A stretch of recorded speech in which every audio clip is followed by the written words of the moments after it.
or go onto YouTube, please subscribe to our channel, Smooth981 FM Lagos. On Twitter, Smooth981 FM. Kindly use the hashtag Freshlypressed981, and our WhatsApp number is 0809 4440981.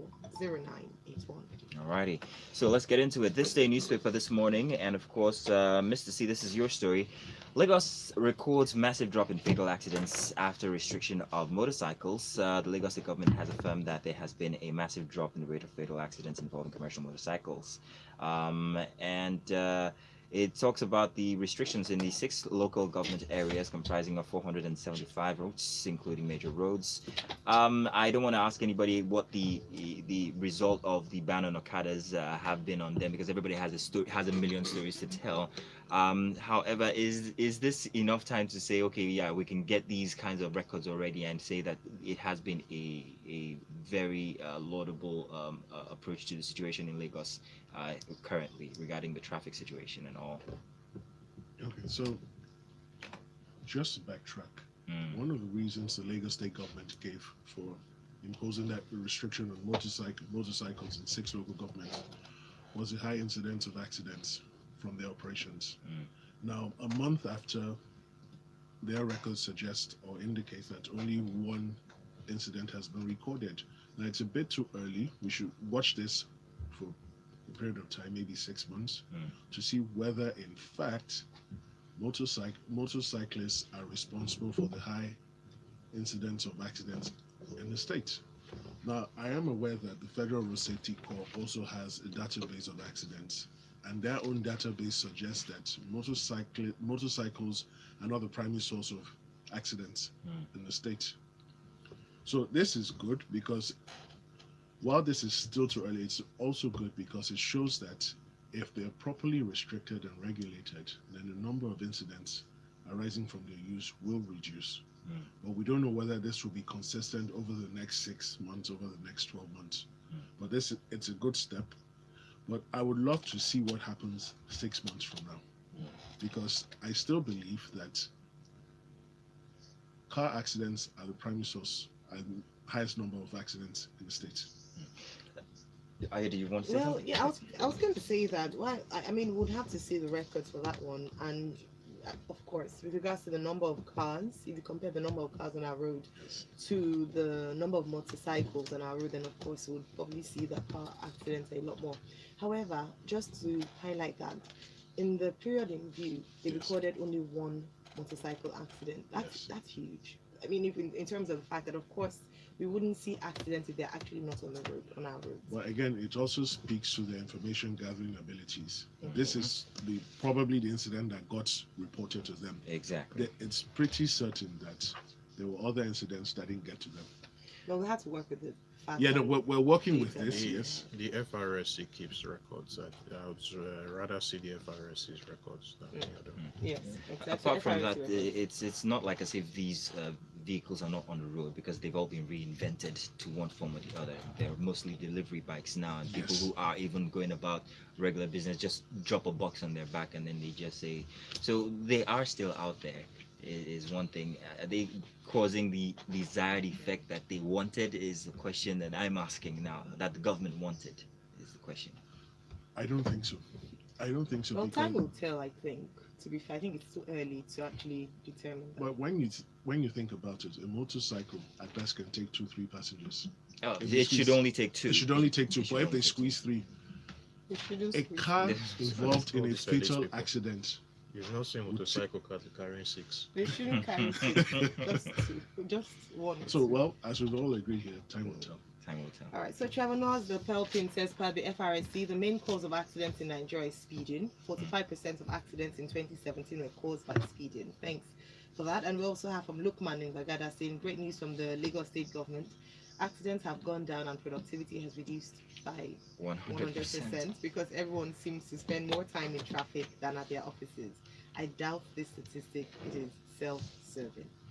All right, now, so let's move on to our next story. And Cheta, this is your story. From time immemorial, Cheta has always talked about this. So, this Guardian headline here: governors to pick commissioners in restructuring police force. The Senate is planning to approve state police, and empower governors to appoint commissioners as soon as the amendment of the 1999 Constitution. The bill, which is to be presented for first reading this week on the floor of the Senate, automatically unbundles the Nigerian police. This is a juicy one for you, Cheta. You've always talked about this, especially in this era of the Amoteku that has been proposed repeatedly and repeatedly. It would seem that this is an attempt to, okay, fine, if we're not going to accept that, then we better restructure our police. But Cheta, what you say? I think it's a step in the wrong direction. So the move towards state policing, there's a corollary that we can have with the privatization of NEPA. In distribution, as an example, we replaced one monopoly with 12 monopolies, and so much improvement has not been seen. Let's not even talk about transmission or generation. So you can use a fairly similar argument here. One of the problems of the police force is that it's basically used as an authoritarian whip by the federal government. Another problem is funding. When you think about the dictatorial behavior of some of the governors, for example, Ayade, El Rufai, Ikpeazu, then you can only imagine what state police will be in the hands of governors. Even more power concentrated in the hands of state governors in the current Nigerian structure is not a good thing. So I think state policing is a bad idea. It doesn't mean that I have changed from my position Because I'm of the confused. years that Yeah. the Nigerian police needs to be broken up and restructured, decentralized. And the rising insecurity in the country bears that argument out. The federal government simply is not capable of running a heavily centralized police force. It doesn't have the means, it doesn't have the resources, it doesn't have temperament to do it. The question then becomes, and this is the question that we need to solve, which in decentralization, which of the subnational units? Is it regions? Is it states? Is it LGs? I would prefer community policing as over state policing. But again, policing is costly. The federal government is broke. The states are broke. The communities are broke. So who takes it? That's the big question. I think that a transition, a sort of midway point, will be transferring the authority of the police to the judiciary. In a manner of speaking, that's one solution. That there's a conference group that's the Nigerian policing community that we're involved with, and I go for their meetings every once in a while in Abuja. It's one of the things that I've suggested, and hopefully will be taken seriously, because leaving the authority over the police in the executive hands, I think is not a very good thing. But I do recognize and accept that we can't continue with this federal force. Just before we take your comments, Ike Kuremadu, the past deputy president, says the bill seeks to establish federal police. To give credit to what you were saying, Cheta, federal police, state police, national police service commission, national police council, and the state police service commission. So yeah, that's quite a lot. Yeah, but you see, again, this is of all of them in the National Assembly, the person who seems to get it the most, by the time you talk to, especially those on the committee for policing, the only person who seems to get it is Galina Abba, senator from Kebbi West. All the rest are just there sitting down. It flies over their head. So Ekweremadu has said this. Okay, after you finish saying all of this, Igewetego. It's a money matter. You need to be able to pay for all of this. One of the reasons the Nigerian police, the federal police has collapsed, as it were, is funding. All right, thank you very much, Cheta. Talking about funding, we'll be looking at some aspects of money matters during the course of this segment. But let's take some comments from WhatsApp. This is Casey from Okota saying, please, Okada ban has not taken any effect in my area, especially Mile 2 and Second Rainbow by Oshodia Papa. Those places are not in Lagos. To be fair, It's a stab at me, don't mind it. to be fair, we have had a number of similar comments this morning from people saying that what ban? I still see a lot of people. Someone said from Airport Road. Yeah. So lots of people are saying that we still have motorcycles on our roads, except of course the popular ones like maybe in Lekki, VI. Some people also argue that perhaps maybe the target wasn't the common Okada person, that perhaps maybe it was certain types or grades of motorcycles on the road. That's an argument. Different grades, they're still the same people without the 200cc. But going back to community policing, Dr. Emi Prey says community policing is good, but the major problem with our police is underfunding. Those guys are really poor. You can't do a good job in that state. It doesn't matter what kind of police, so long they are poor, they'll do woefully. All right, thank you very much. All right, now, so let's come to your story now, Tunde. I seem to have got my scripts a bit mixed up here. But this headline from the Daily Times newspaper, CBN restricts withdrawals of foreign currency deposits. It's a very unique form because it's not like as if you can't get your monies out. It's only you have to use certain forms, which is like the electronic. But take us through that story, Tunde. Okay, yeah. The details are, should I say that if you take cash, if you have a DOM account and you deposit cash into the DOM account, you can withdraw cash. If the influence of the account was a transfer, you cannot withdraw cash. Right? If it was a transfer, you, however, can transfer it onto a third party. If you deposited cash into your DOM account, even though you can withdraw cash, you cannot transfer it on to someone else. You can't transfer it onto a third party. You can only withdraw the cash. It's not, even though these at best must be clarifications, because I've heard of similar restrictions from the banks operate DOM accounts, and I realized, from my experience that it even varies from bank to bank, right?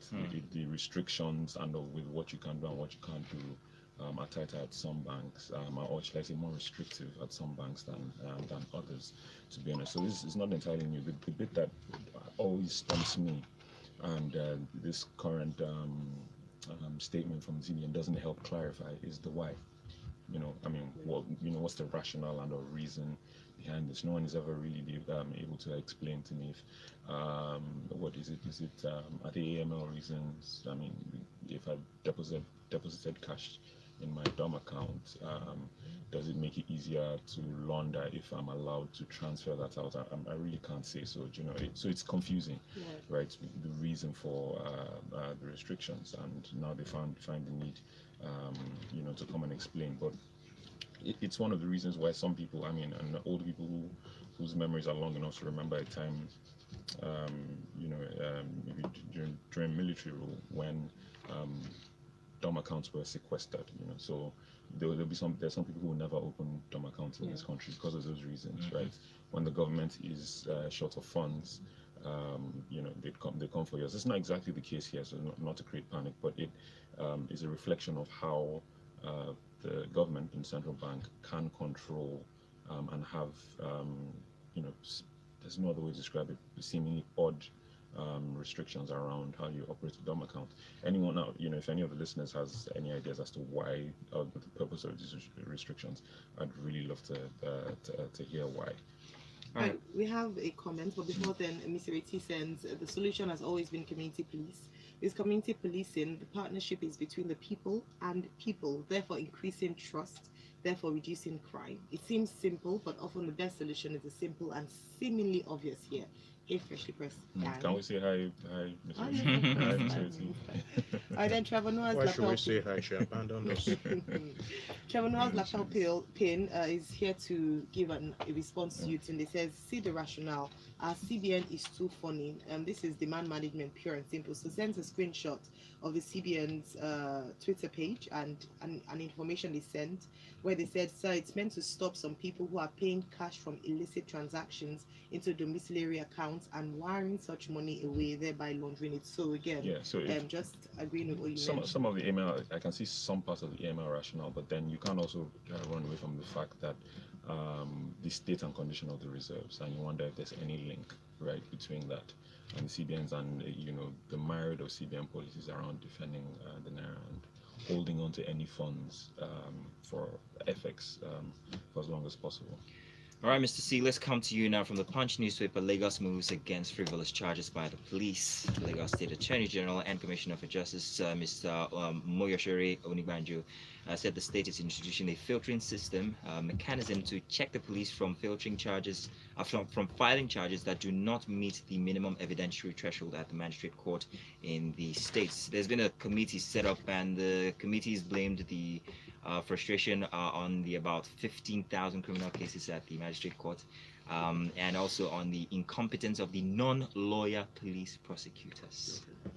So this is a welcome development. It's about time. Now, what obtains at the magistrate court is that you have prosecutors who are members of the Nigerian police force, who incidentally are not lawyers. They aren't lawyers. They are not lawyers. So they go about prosecuting cases, and watching them in court is terrible. They don't know what they're doing.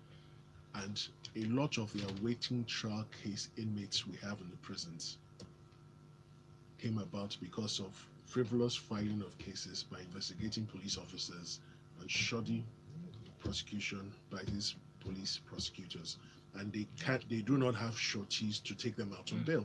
This frivolous, now, what exactly do we mean by frivolous? Or does Okay, so let me give you an example. Yes. Just last week, the AG of Lagos State had to file a nollie prosecuting in a case. Some 27-year-old young man was arraigned in court. What was his offense? He was filming a traffic warden carrying out her duties. And the young man was arraigned in court, and the Lagos State AG said, that's nonsense. That case should not be in court. So he took over the prosecution of the case because the Constitution allows him to do that, and he withdrew the case from court. And he's saying that going forward, the police prosecutors should not be allowed to just bring any case to court. That there must be, you must meet a minimum evidential threshold. And they're starting a pilot scheme in Ogba, Ebutemeta, and Ikorodu, where they will bring prosecutors from the ministry who will vet the cases that have been presented for filing. And those that meet the threshold will be filed. Those that do not meet the threshold will not be filed. Because one last thing, people who have experience with courts will find out that when it's time to prosecute the case, the prosecutor does not know what his witnesses are. He doesn't know anything about procedure, cannot competently conduct the case. And innocent Nigerians are forced to attend court with the attendant psychological trauma to their health. Thank you very much for that, Mr. C. We have some comments on YouTube. Alrighty, so on YouTube we have this one here. Patrick, he says, I agree with Chxta, that's Cheta, on state policing. Alfie Paul says, state police is the way to go. We might not get it right now, but with time, even the federal police is still a tool in the hand of greedy politicians. All right, thank you very much. Move on to our next story, Cheta. I'll come to you for this. Labour, NBA, others play Buhari for backing National Assembly jumbo pay. This is from the Punch newspaper, and we have that the organized Labour and the Nigerian Bar Association have disagreed with the President. President Muhammadu Buhari was saying that members of the National Assembly are not overpaid for the work they do. Now, this was a controversial statement made last week. Controversial in the sense that a number of people didn't quite agree, even though he gave reasons for making this claim. But please take us through this story, Cheta. Is there anything to take? I'm sure you know that I agree with all the people that are flaying him. So let us look at The man is because the unplayable. man He gave. doesn't even hear what's going on. Yeah, that's one problem. He's surrounded by. I think he's surrounded by these walls, so we're all just here shouting and talking at his. He's in one corner just watching Animal Planet. Anyway, a headline from Premium Times, 25th of August, 2015. Nigeria to cut senators and reps jumbo pay as Buhari fumes. I recommend that you find that thing and read it. 5 years later, it is, well, 4.5 years later, it is the complete opposite of what he said then. And having looked at all the everything that has happened between then and when he fumed at the senators and the reps and said that their money was too much and all of that, the only conclusion I can come to is the hypocrisy of the man. Simple and as in, what's the difference between the Senate and the National Assembly leadership then and the difference between the National Assembly leadership now? It was Saraki. The man was angry because he somebody that he did not like was in charge at the National Assembly at the time. So he was everything that they did, he was fuming. Now people that he like are in charge, and suddenly everything that they do is okay. This is one big problem that I have with Buhari's own style of hypocrisy and corruption. The moment Buhari likes you, he looks away, and then you can literally get away with murder. That is what we are saying here. How can you tell me that people who sit down and or collected $37 billion to renovate the National Assembly that doesn't, 37 billion naira. Nigeria doesn't have $37 billion. 37 billion naira to renovate a National Assembly that doesn't need renovating. Then you are telling me that they are okay paid, or all right, let's move on to. I'd like you to tie Spend. this on to the next one, Cheta, from the New Telegraph, whereby we have still on Money Matters and the lawmakers that Serap and 192 Nigerians are or they've sued Amila, that's the Speaker of the House of Representatives, and the representatives for asking for 5.04 billion naira for cars. I remember we talked about this story last week, and we mentioned that they were going to spend this sum of money to purchase cars for themselves, brand new Toyota 2019 version. 2020. How dare you give them No, 2019? 2019 I'm is sorry. outdated. a bit of apologize. this, and I was ill for quite a while. So, and my wife seized my laptop, my phone, everything. Thank So you, I was Mr. spared Cheta. all of this nonsense, and because it would have probably just passed away from hearing this kind of nonsense. But having tried to update myself on this particular story, I will say that while much of the conversation around the demand has been focused on the refusal to accept Nigerian-made brands, and that has some validity. I mean, we produce cars in Nigeria, and we've shut our Assemble. border. We assemble, we don't Assemble. produce, Cheta. We assemble. Innocent, No, it's assembly. Trust me. Trust me. you are not Well- getting my point. Go on. The Go on, point go on. is, we live in a country where we have shut the borders in order to encourage people to buy Nigerian products. Yet, people at the very highest level of society are refusing to buy Nigerian, whether something that was done with Nigerian labor. That is a big PR kerfuffle on their part. But what I would also like to look at is value for money. Now, by the time you check on Toyota's websites and then do the maths, you'll find that actually the money that they're asking for is the correct money. Which brings us to at 360 naira to the dollar, a 2020 Toyota Camry is 9 million naira. But by the time the thing gets to Apapa, we do 70% tariff. We do this, we do that, we do this. So by the time the thing is rolling into Nigeria, it's well over 20 million naira. You see how we shoot ourselves in the foot. Yeah. So this is an opportunity for us to see all of the nonsense that we do, and then show. So we have a taste for foreign stuff.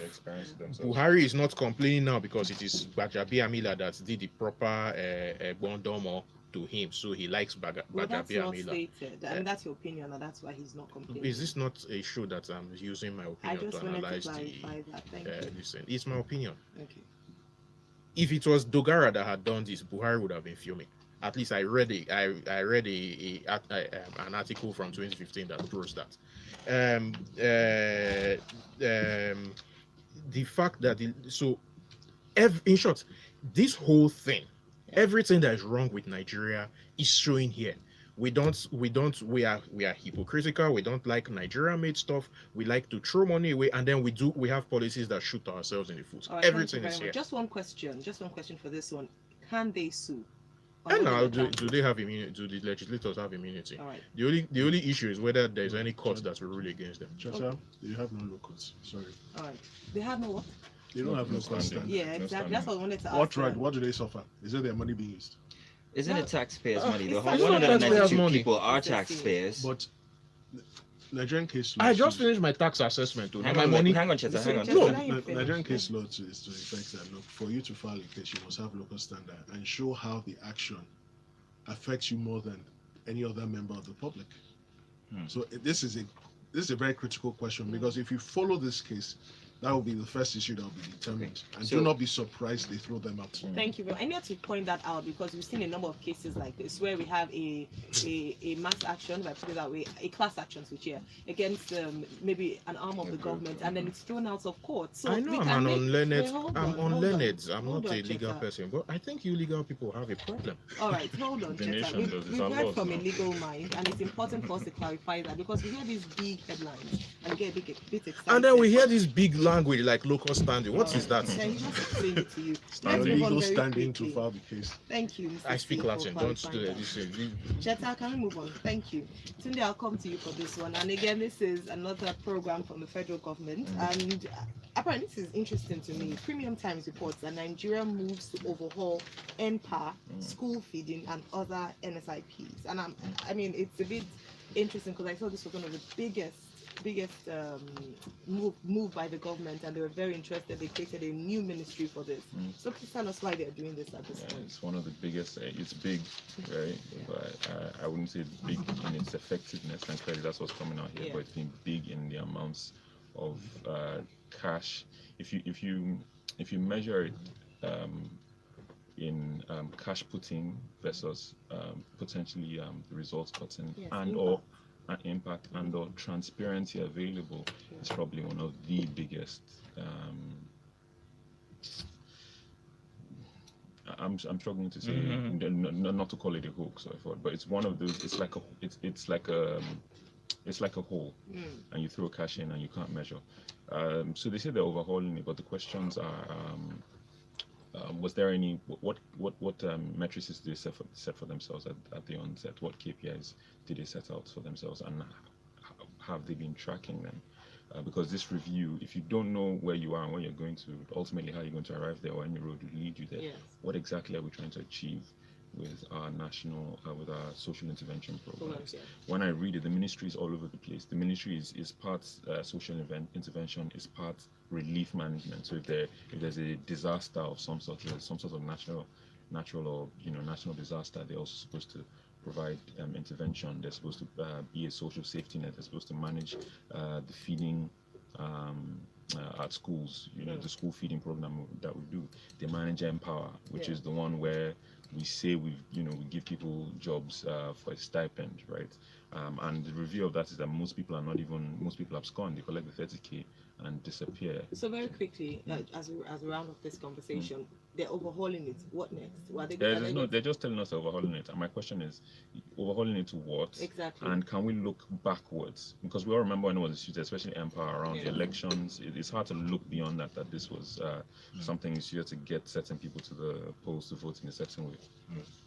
Thank you very much. Do we have messages they want to read? Because Yes. we are out of time. We are out of time, but we have this from Mo from Lagos Island saying, I commend the Lagos state government for the scheme being contemplated. I want her to defend 4 young men who were arrested at a suya stand while wearing black at night. The charges in court were attempting to cause subvention of the government of Lagos State. Gratefully, the magistrate threw the case away. We'll take this conversation further. Well, one of the headlines during Lagos Talks 901. So please join us then at 9 o'clock, where we read most of your comments, so you get the opportunity to dissect the story in detail. But a big thanks to our analysts for today. Thank you, Cheta. Thank you, BigKufs. Thank you, Mr. C. At DMrCee, at Chxta, and at BigKufs, all respectively. We couldn't mention this one from the Premium Times, but you might want to read it. Very interesting. Teachers and parents react as Nigerian schools gradually abandoned corporal punishment.